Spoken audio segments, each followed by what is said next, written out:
हाँ जी, तो देखिए ऑर्गेनिक केमिस्ट्री से 29th क्वेश्चन। आपके पास फिर से बहुत सारी रिएक्शंस है। आपको ABCDEFGH को डिकोड करना है कि ये हैं क्या। ठीक है, तो सबसे पहले आपको क्यूमीन गिवन है। अब आपको क्यूमीन ही नहीं पता होगा तो फिर आगे रिएक्शन नहीं हो पाएगी। ठीक है, तो देखिए क्यूमीन क्या होता है, आइसोप्रोपाइल बेंजीन को ही क्यूमीन बोला जाता है। ठीक है, मैंने इस तरीके से इसको बनाया, ये आपका हो गया आइसोप्रोपाइल बेंजीन। आप इसको इस तरीके से बना सकते थे बॉन्ड लाइन स्ट्रक्चर में। ठीक है, ये भी चलता। ठीक है, फ़िलहाल रिएक्शंस के मैकेनिज़्म के बारे में कुछ बताने की कोशिश करता हूँ। ठीक, तो ये हो गया आपका आइसोप्रोपाइल बेंजीन या फिर क्यूमीन। ठीक है, और इसमें आपने डाला, क्या डाला है, O2 डाला है। जैसे O2 डालोगे ये जो CH बॉन्ड है इसके बीच में ये O2 आ जाएगा। ठीक है, तो सबसे पहले वाला जो A है वो ये हो जाएगा आपका। ठीक है, ये जो भी बनेगा ये आपका हो जाएगा A। अच्छा, इसमें आपने क्या किया है, हाइड्रोलिसिस किया है। जैसे आप हाइड्रोलिसिस करोगे तो आपको ये याद रखना है। फ़िलहाल इसकी मैकेनिज़्म में इस पूरे रिएक्शंस होने के बाद सारी जो हो जाएंगे डिकोड, उसके बाद बताएंगे। ठीक है, फ़िलहाल आपको ये याद रखना है, जैसे H+ डालोगे तो यहाँ पर एक बनता है फिनोल और दूसरा बनता है एसीटोन। एक बनता है फिनोल, दूसरा क्या बनता है, एसीटोन। ठीक है, तो इस तरीके से BNC आपको पता चल जाएगा। अच्छा, BNC, अच्छा ये बी भी हो सकता था, ये सी भी हो सकता था, है ना। तो ये पिछले वाली रिएक्शन से पता चल रहा है कि ये आपका सी होना चाहिए, क्योंकि मुझे पता है कि अगर मैं इसमें ओजोनोलिसिस कराऊँ तो आपको ये समझ आएगा कि O3 जिंक H2 डालूँ तो मैं पता नहीं कि यहाँ पे O लगा दूँ, यहाँ O लगा दूँ, तो आपका ये बन जाएगा।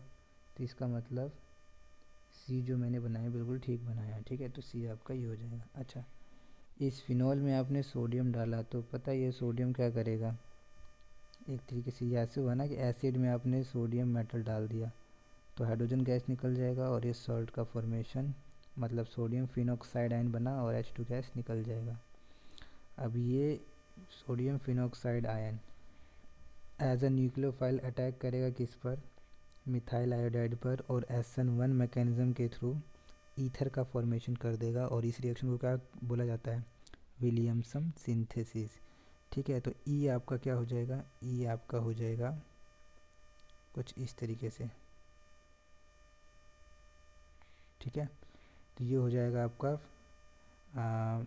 क्या बोलेंगे इसको, मिथॉक्सी बेंजीन। ये मिथॉक्सी, ये बेंजीन। ठीक है, ईथर के नाम आप ऐसे ही लिखते हैं। अच्छा, मिथॉक्सी बेंजीन में क्या डाला गया है, मिथॉक्सी बेंजीन में डाला गया है HI।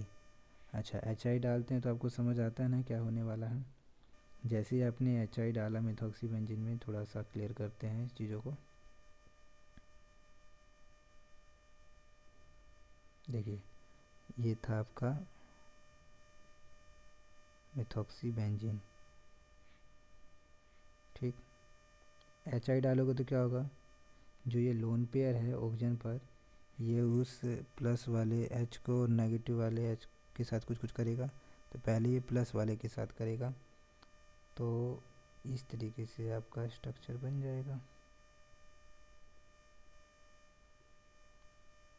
ठीक है, ये प्रोटोनेट हो गया। प्रोटोनेट होने के बाद यहाँ पर I- अब अटैक करेगा। अब I- इस तरीके से अटैक करेगा, और कैसे अटैक करेगा ये बात पर डिपेंड करता है कि यहाँ पे बन क्या रहा है। ठीक है, फिलहाल मुझे ये समझ आ रहा है कि I- इस कार्बन पे अटैक करेगा और ये SN2 मैकेनिज्म के थ्रू इस रिएक्शन को प्रोसीड कराएगा। अब ऐसा क्यों बोला है अभी आपको समझ आ जाएगा।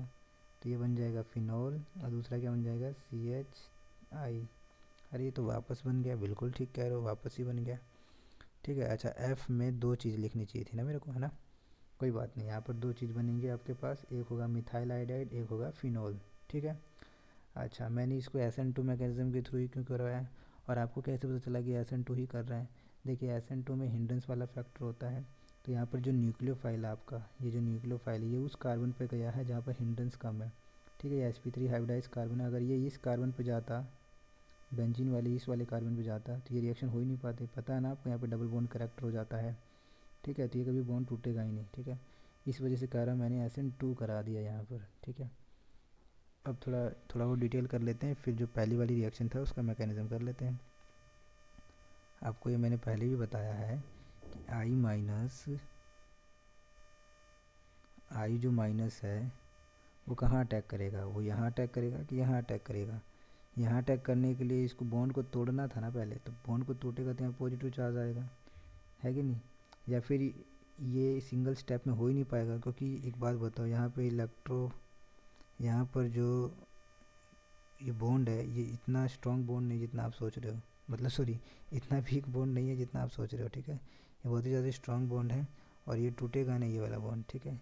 इस वजह से हम लोग SN2 ही कराएंगे यहाँ पर। SN2 में हम लोग हिंड्रेंस वाला फैक्टर देखेंगे और इस बॉन्ड को इस तरीके से तोड़ देंगे।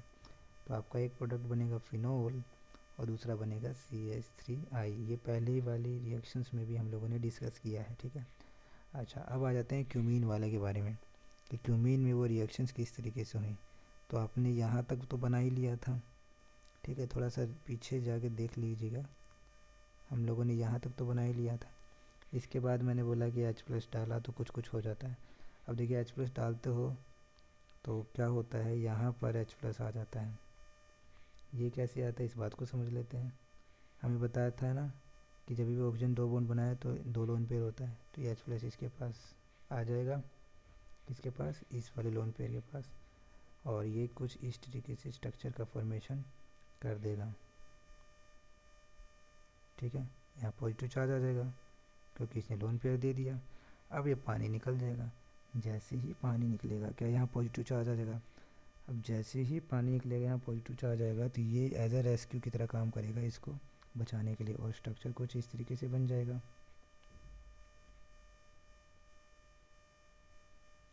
अब ये जो आएगा ये एज ए फिनाइल, मतलब इस तरीके से आएगा, एनाइन के फॉर्म में आएगा। जब यहाँ पॉजिटिव चार्ज आएगा तो यहाँ एनाइन के फॉर्म में आएगा और ये बन जाएगा आपका इस तरीके का स्ट्रक्चर, ये आ गया पॉजिटिव, ठीक है। अच्छा, ये जो पॉजिटिव है इसको थोड़ा नलीफाई कर देगा कौन, ये अपने लोन पेयर दे देगा कौन, ऑक्सीजन। तो इस तरीके से स्ट्रक्चर बन जाएगा, यहाँ पॉजिटिव चार्ज। उसके बाद फिर से हाइड्रोलिसिस कर दीजिए। हाइड्रोलिसिस पानी वानी है ना जो H+ यूज़ किया है उसमें HCO+ समझना उसको, ठीक है। अच्छा, तो जैसे ही पानी वानी मिलाओगे, हाइड्रोलिसिस कराओगे, तो आपको क्या समझ आता है, यहाँ पर O आ जाएगा और दूसरी साइड क्या आ जाएगा, H आ जाएगा। आपको ये बात पता है ना, इलेक्ट्रोनेगेटिव एटम के पास H आ जाता है और इलेक्ट्रो पॉजिटिव एटम के पास OH आता है। फिर यहाँ पे OH आएगा, वो सब हट जाएगा, H+ फिर से निकल जाएगा। आपको क्या बना लेना है, एसीटोन बना लेना है और ये आपका फिनोल बन जाएगा, ठीक है। तो इस तरीके से रिएक्शन होनी थी, ठीक है। आपको आ गई होगी समझ में क्या कहना चाहते हैं।